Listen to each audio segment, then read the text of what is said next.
Sí, así está.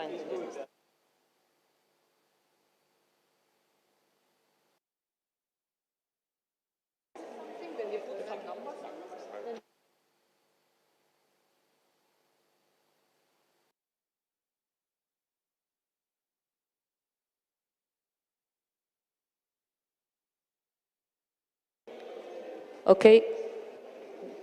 Hello, everyone. Let's get started as we don't want to run late. So the first talk is going to be Professor Igna Zerr, who is a neurologist at the University Medical Center in Göttingen. She's head of the Dementia and Prion Research Group and professor of neurodegenerative diseases at the Georg University of Göttingen.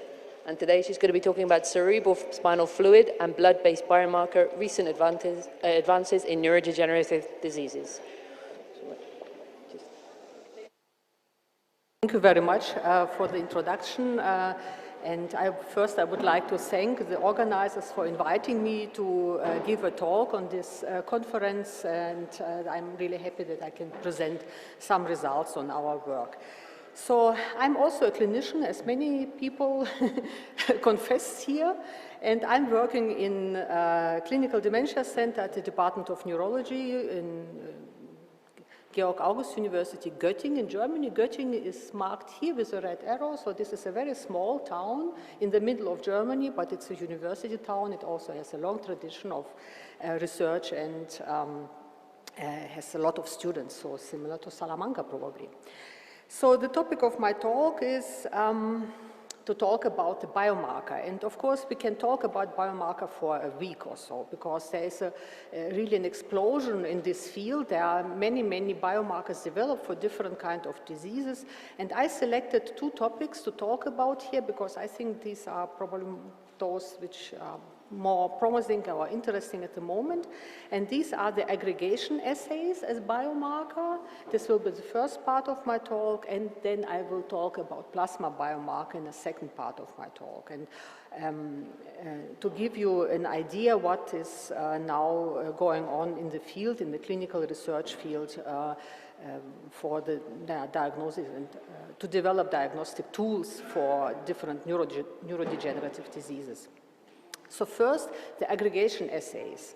The aggregation assays are based on the principle of the protein misfolding in neurodegenerative diseases. It has been proposed more than now 40 years ago that we have, at least in prion diseases, we have protein, which is in its native conformation, a physiological protein, and then it changes his conformation to a misfolded form, and this misfolded form is prone to aggregation and builds fibrils. This is a very simplistic idea or presentation of this idea of the protein misfolding diseases. And we first, for many years, we thought that this is applying to the prion field, to the field of prion diseases, but there are now more and more evidence and discussion that we really have to do with protein misfolding disorders in many other areas. But I will start to talk about the prion, because these protein misfolding assays were developed first for the diagnosis of prion diseases. And everything started with some work by Claudio Soto, who proposed, or who described a method which he called protein misfolding cyclic amplification. This was back to 2002, I think.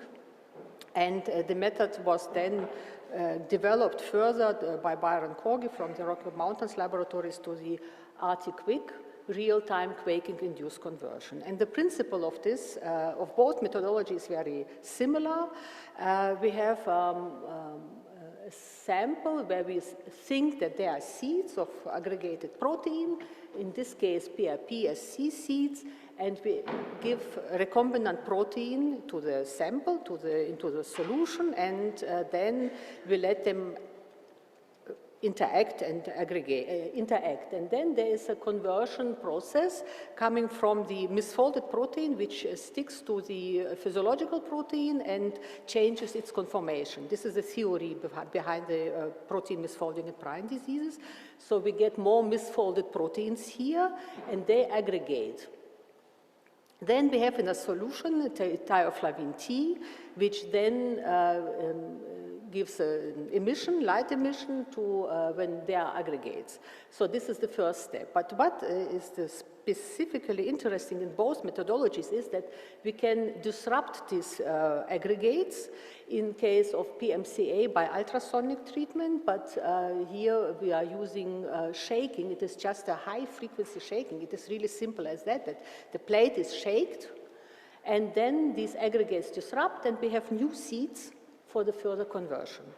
And this is cycling amplification, which then at the end gives us enough amount of misfolded protein and aggregates, and then we have a signal which we can record, and then we can see that in the initial sample we had the misfolded protein. So this is the principle behind this technology, and I think this is something really great because for the clinical medicine this is really something like magic.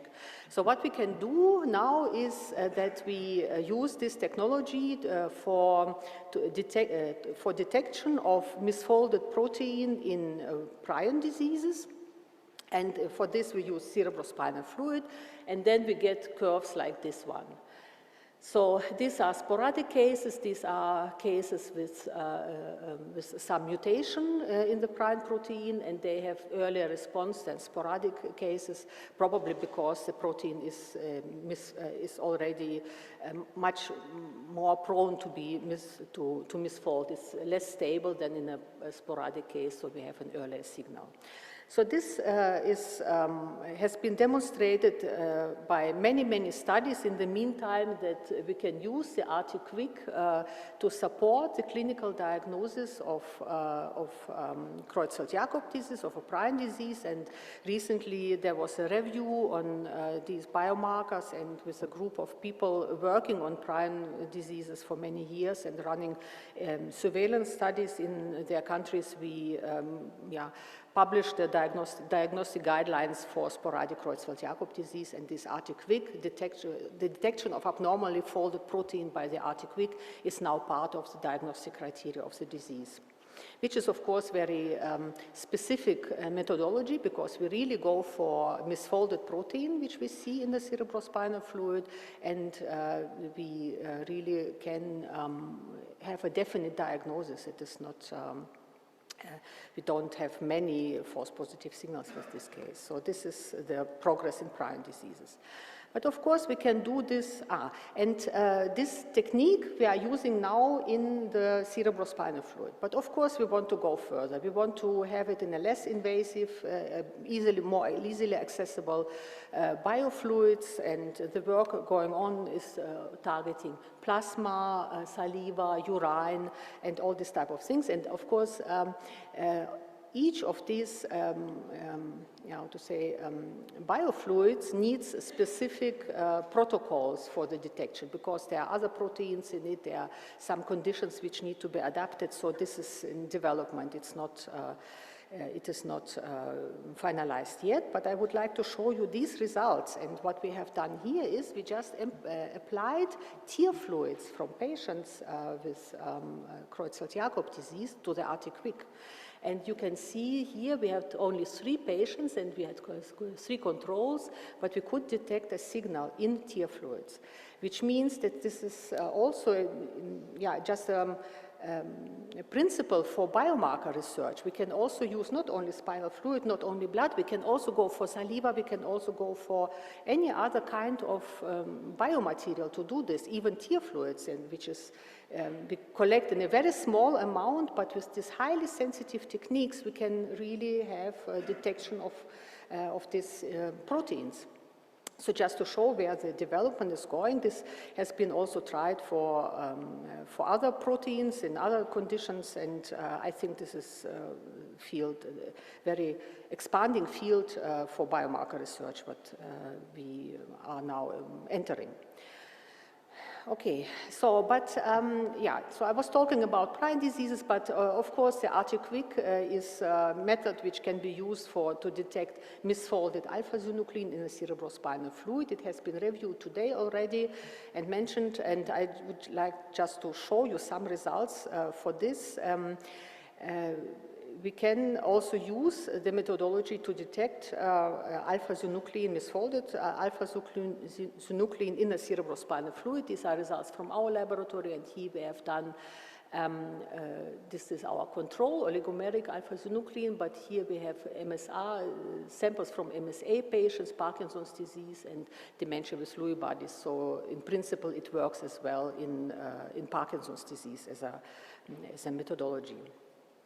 And I would like to refer to a very interesting and important study which has been published last year in Lancet Neurology. This study was on detection of alphazonuclein in cerebrospinal fluid in patients with isolated rapid eye movement sleep behavioral disorders in the preclinical stage of Parkinson's disease. And in this study, they did really an exceptional work. They collected samples at the stage of sleep behavioral disorder, and then they followed patients for many, many years.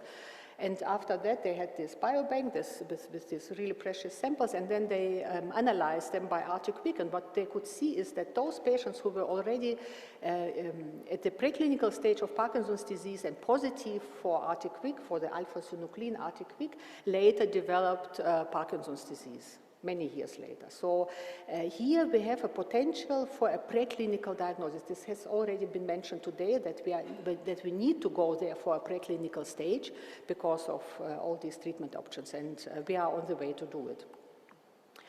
Okay, but for the RT-QuIC analysis, I also would like to mention that it is not only possible to detect early or to detect specifically, but maybe this is also a technology which allows us to detect differences in the protein itself, because here we do not measure quantities of a protein, or we are somehow, this method is referring to the characteristics of the protein.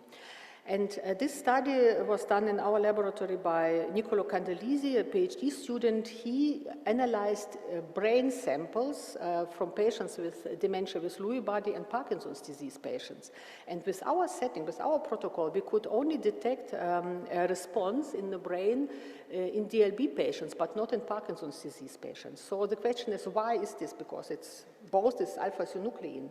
But apparently in our protocol, there were some steps included which prevented the amplification in PD, but allowed the amplification in dementia with Lewy bodies. And similar observations have been taken now, and this paper was also referred on the earlier session, that there might be differences in PD and MSA patients, depending on the protocol you develop and you set up. So with this, I just would like to stress that this technology allows us early detection, very sensitive detection, but also maybe differentiation between different types of the disease or between different types of the protein,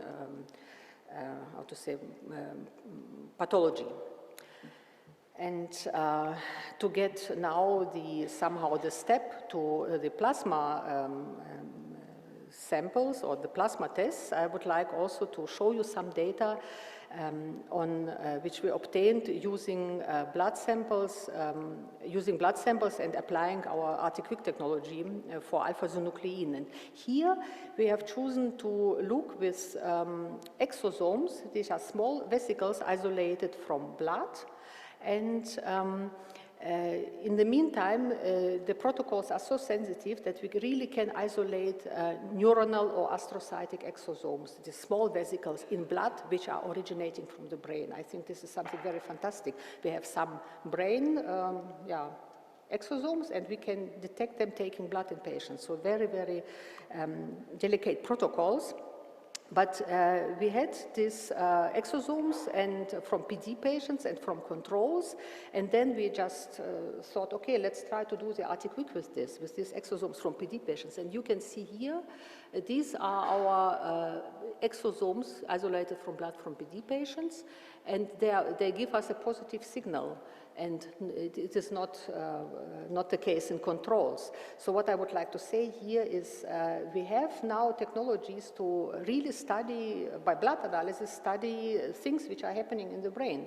And I think this was not the case we could imagine 20 years ago. But now we have all these amazing options to do this. So now and of course, what I would like also should mention is, of course, these ideas, if you have an idea in neurosciences, probably everyone has done this experience. There are also other people working on it. And on preparing this talk, I need to find this paper that other group in Germany also have done this and detected alphazonuclein in blood by isolating the exosomes. So for me, it says it is possible, it is confirmed that we can do this, and that the original idea was probably not that bad. So, okay, so now I'm coming to plasma biomarkers.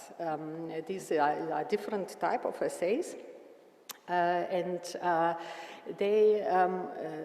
you probably know that cerebrospinal fluid levels of A-beta-42, total tau, and phosphorylated tau in the cerebrospinal fluid are already accepted biomarkers in Alzheimer's disease diagnosis. We are doing this for many years, and this is now standard to do lumbar puncture so at least in Germany, standard to do lumbar puncture in patients with dementia and to check, because we, of course, get more supportive information for the diagnosis.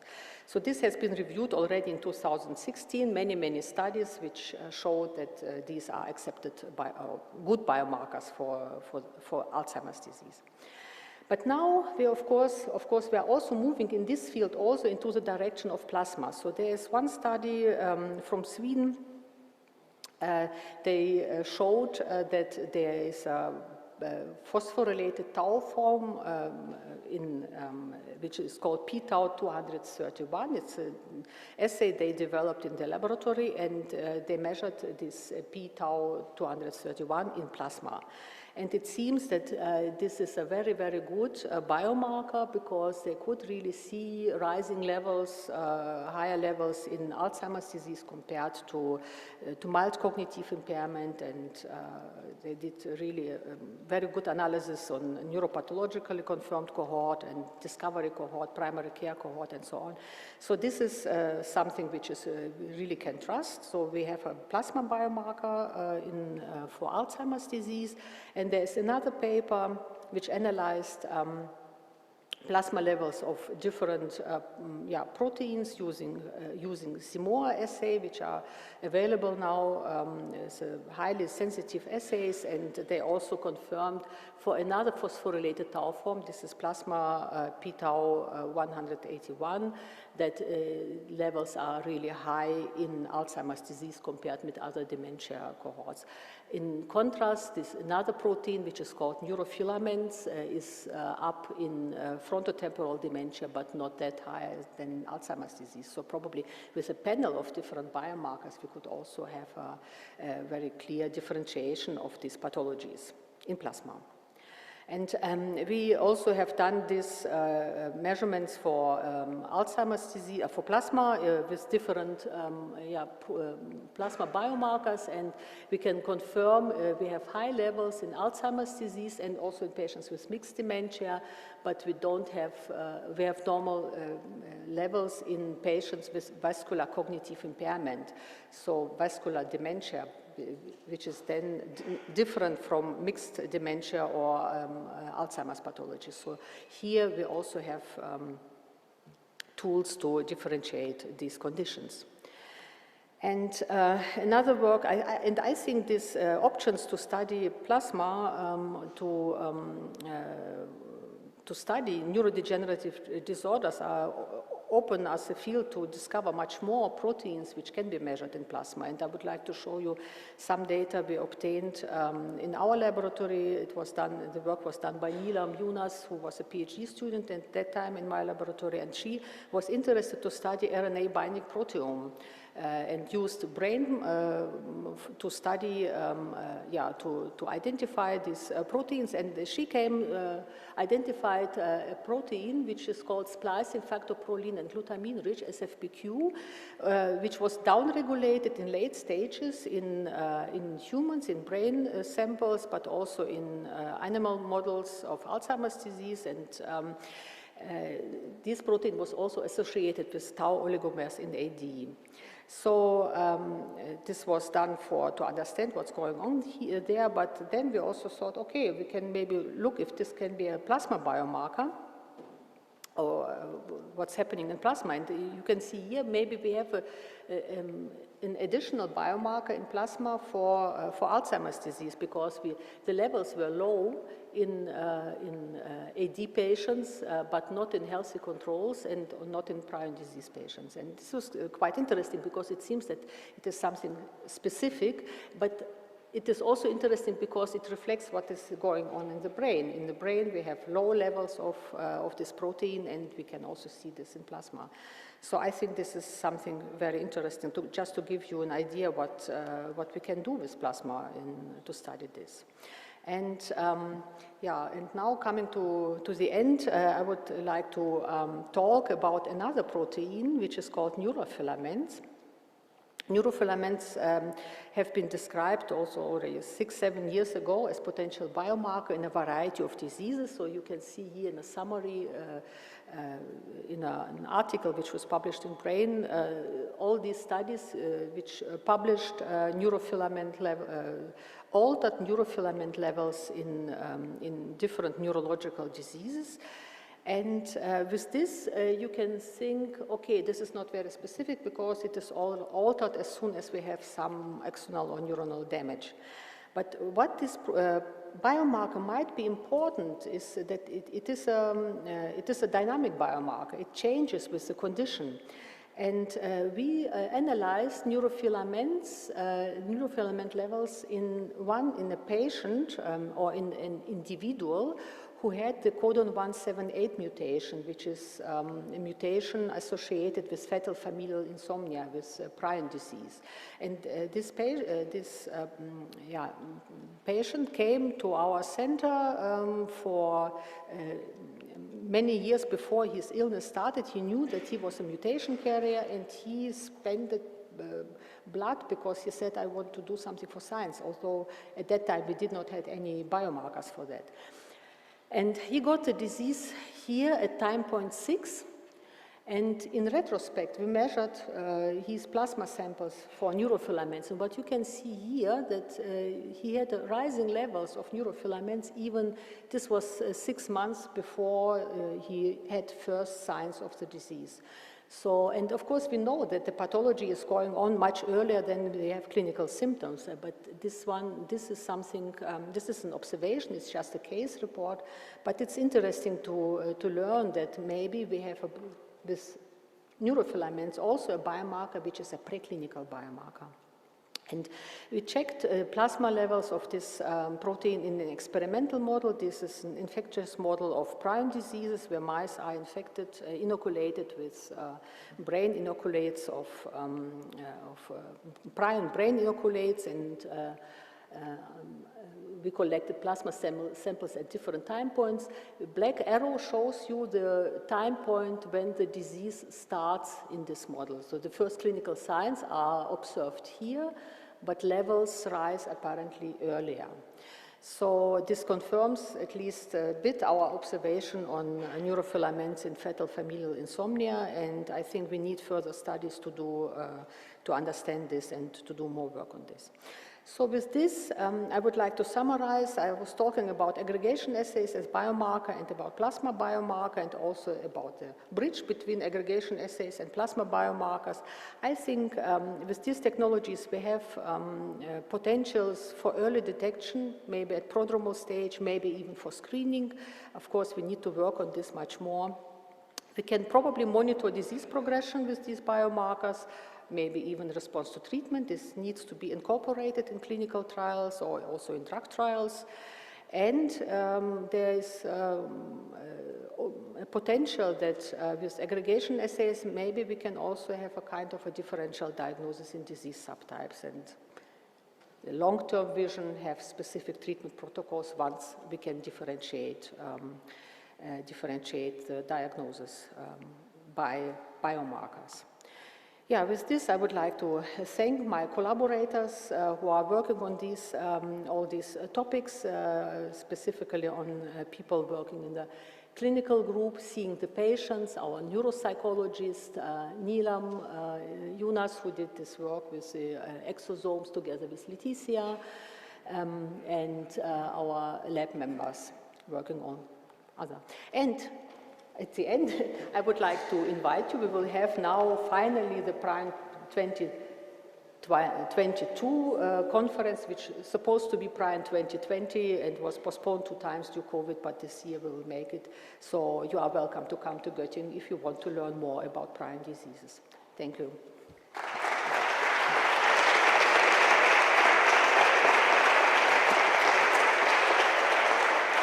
Thank you. There's time for a quick question.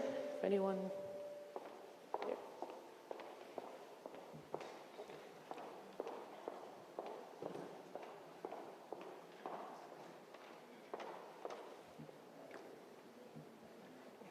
Thank you for this talk.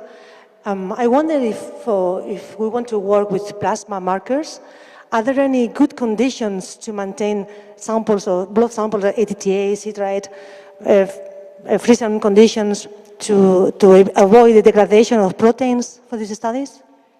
So what we know today for the prion protein, it is so stable we could even detect it 10 years later when the samples were stored in the fridge. So this was not a problem at all. It was just native CSF frozen in the fridge. For alphazonuclein it's the same. We don't have specific conditions or we do not use specific protocols because my personal view is if we need a biomarker, it must be so stable that it can also be valid in clinical conditions because we will never get the physician to that point that he will take the lumbar puncture at 8 in the morning and transfer the cerebrospinal fluid to the lab. This will not happen.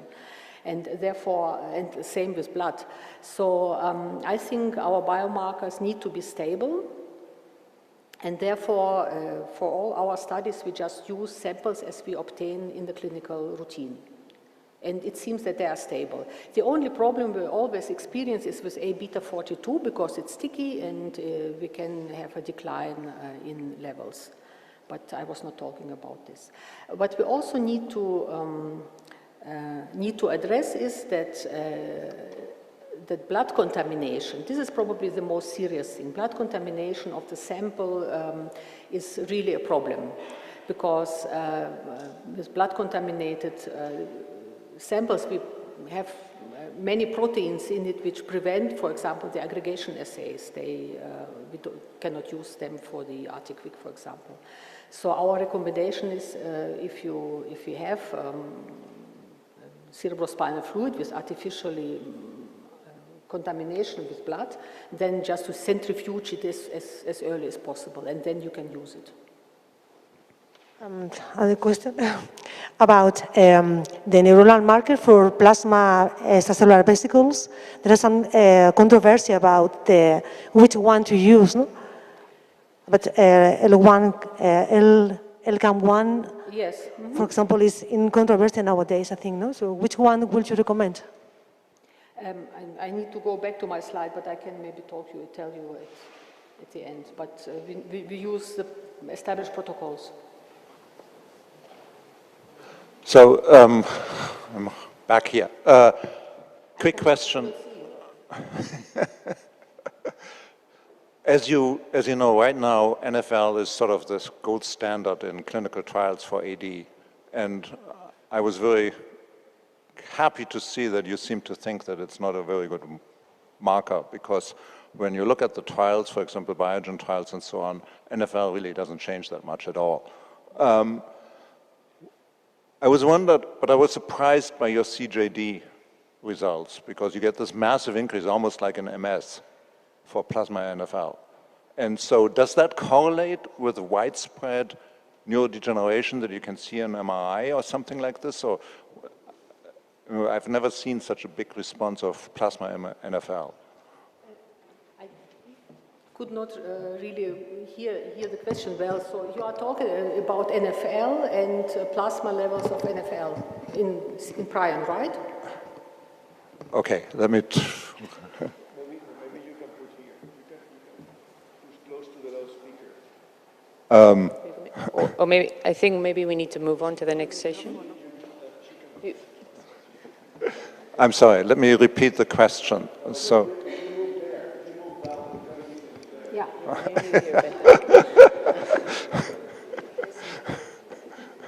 I was just wondering, because NFL doesn't seem to be such a good marker for AD, at least based on the Biogen trials and the Roche trials. But you see a tremendous, if I understood correctly, you see an enormous increase in CJD in this one patient, which is almost like an MS, where NFL is a terrific marker, right? So do you see some similar pathology in these patients, or is it? Okay, now I got it. We were also surprised to see this because fetal familial insomnia is a disease which does not show so much pathology in the brain, so like other prion diseases. And so you don't see this spongiform changes and all this type of things, but yet we still had this huge increase of this biomarker. I don't think we can really compare the pathology. I think this is about the neuronal damage happening in this mouse model or in this single patient. And for me, it was the most interesting part was that we could see this preclinically. And we could not see this preclinically with other biomarkers. I did not stress this, but we also measure tau and GFAP and A-beta, and it stays in the normal range, but NFL changed. And maybe we need to ask some pathologists to look more closely for the FFI brains to check if they see some, I don't know, axonal pathology in these brains. I don't think it was studied so extensively.